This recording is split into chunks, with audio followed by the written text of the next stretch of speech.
গোপালী দত্ত বাড়ি ফেরেনি। সমুদ্র সৈকতের ঝাউবন থেকে জনৈক যুবতীর মৃতদেহ উদ্ধার। শহরের এক কুখ্যাত এলাকা রেড করে পুলিশ উদ্ধার করেছে দেশি বিদেশি অনেক আগ্নেয়াস্ত্র, ওকে হেরোইন এবং বেশ কিছু উলঙ্গ নরনারীর ব্লুপ্রিন্ট। চাকরির ইন্টারভিউ দিতে গিয়ে অষ্টাদশী নয়না সেনগুপ্ত বাড়ি ফেরেনি।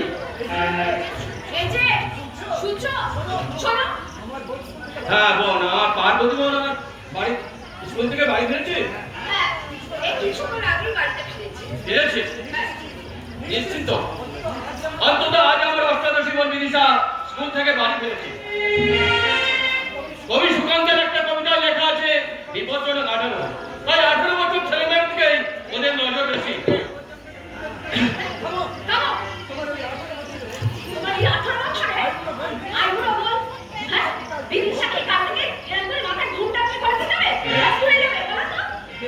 বেনি দুলিয়ে চোখে কাজল দিয়ে আমার ময়ূরের মতো নাচতে নাচতে গেলে খবরের কাগজে সেটা লেখা হবে তোমার এই বিদিশা মুখার্জি স্কুল থেকে বাড়ি ফেরেনি।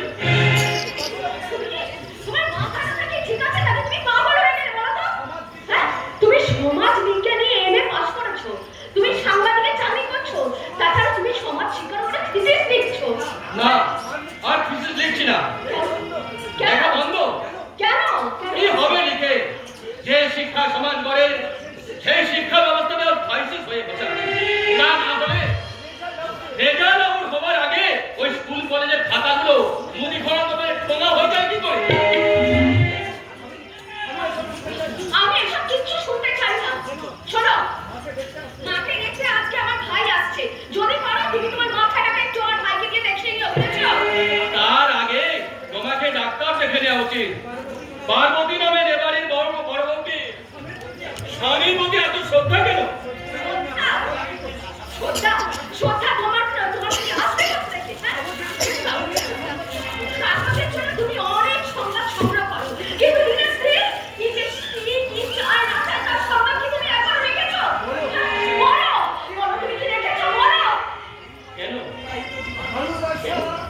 ভালোবাসা আর ভালোবাসা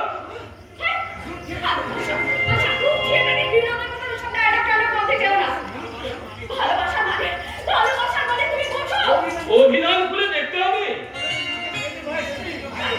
যদি অভিনয় করে দেখতে হয় তাহলে নিজের মেয়ে ভাই স্ত্রীকে গিয়ে দেখে এসো। কিরকম দেখছি টেবিলের সামনে দাঁড়িয়ে এক দাগ ময়না করে সেজে গুজে সবসময় থাকছে। সংবাদপত্রের সংবাদ আজ থেকে ভালোবাসা মানে গহনা।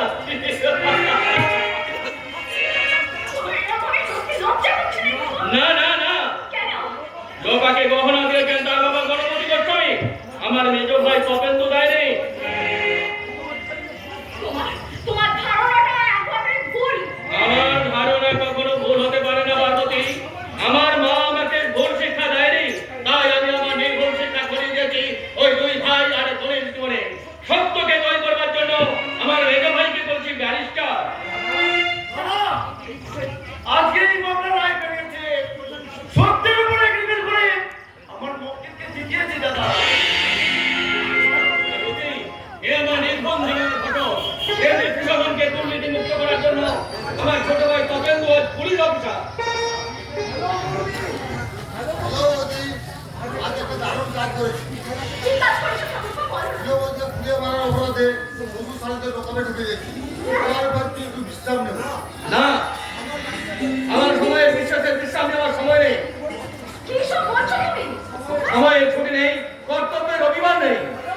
বাবা, এই, দেখ দেখ দেখ, আজকের প্রথম পৃষ্ঠার খবর গোপালী দত্ত বাড়ি ফেরেনি। কোথা থেকে গোপালী দত্ত তোমার তাকে নিয়ে মাথা ব্যথা হচ্ছে? হ্যাঁ, পুলিশ বলে কি? পুলিশ বলে কি আমার ঠাকুরপো কি বিশ্রাম নিতে পারে না? পুলিশ মানুষ হলেও সেখানে তুমি একই কথা বললে। মা মা কি হলো বৌমা? বড়দি তো ঠিক কথাই বলেছে মা। কারণ পুলিশ হলো তো মানুষ।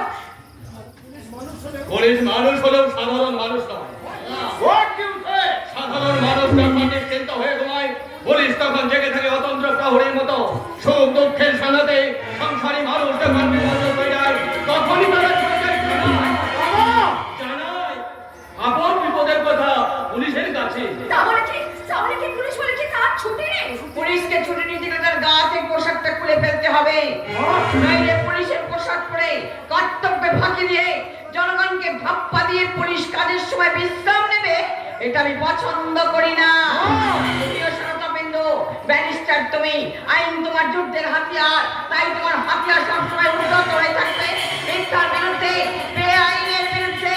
আইনের জন্ম সত্য থেকে, ন্যায় থেকে। তোমার স্ত্রী তার সত্যবাদী ভাষণের সামনে মিথ্যা নিয়ে তর্ক করবে, এটা কমবেশি সততা।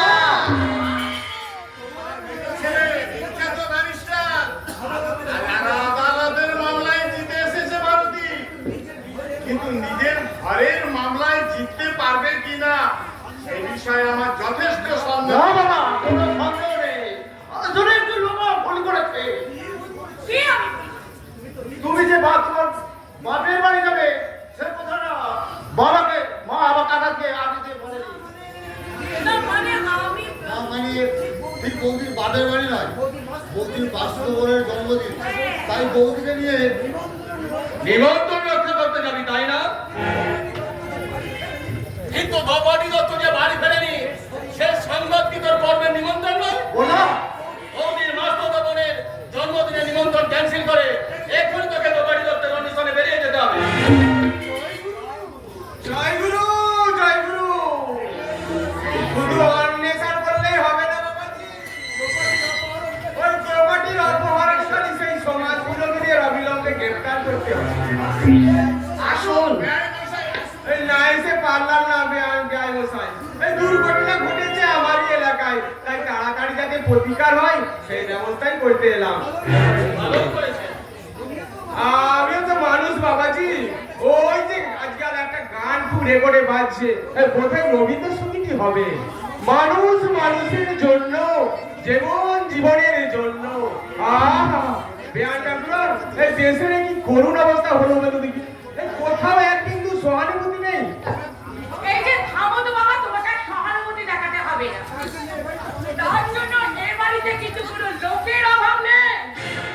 শোনো, আমি বাবা গয়না গাঠি পুরি সবপুরি রান্নাঘরে যাই, কারণ দ্রৌপদী দত্ত বাড়ি ফেরেনি বলে তো আর এই ঘরে রান্না বান্না বাকি থাকবে না।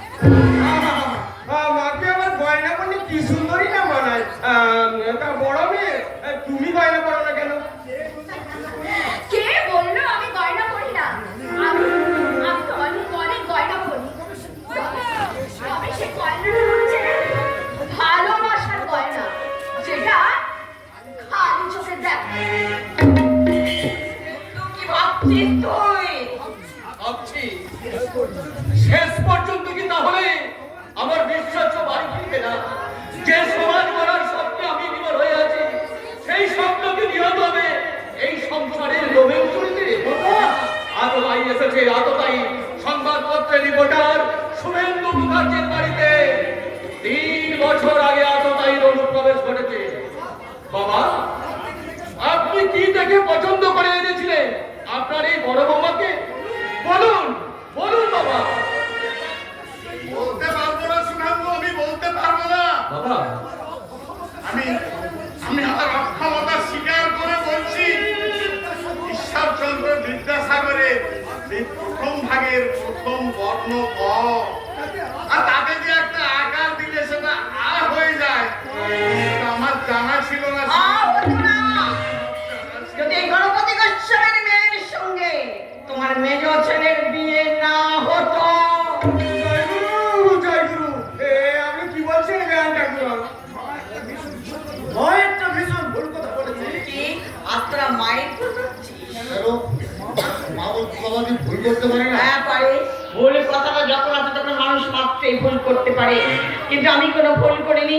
লোক তোদের বাবাকে মাঝে মাঝে ভুল পথে টেনে নিয়ে গেলেও আমি জানতে পারা মাত্র তাকে নিজের সত্যের সীমানায় দাঁড় করিয়ে দিয়েছি। তার যদি না করতাম, নির্ভুলের কামার সঙ্গে গড়ে ফিরে তোদের মানুষ না করতাম, তাহলে এত সহজে তুই ব্যারিস্টার হতে পারতিস না, এত সহজে পুলিশ অফিসার হতে পারতিস না। সত্য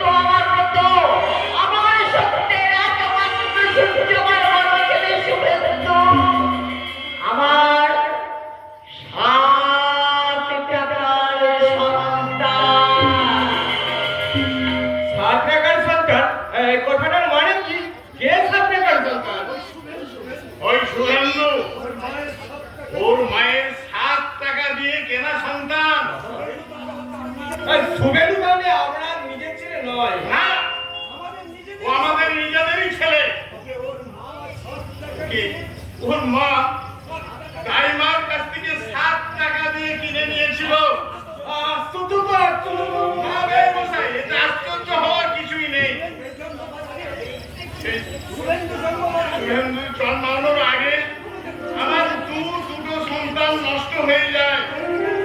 তারপর আমাদের পুরোহিত বিধান দিয়েছিলেন, এরপর সন্তান হলে তাকে দাইমা করে তুলে দিয়ে যেন 7 টাকা দিয়ে কিনে নেওয়া হয়।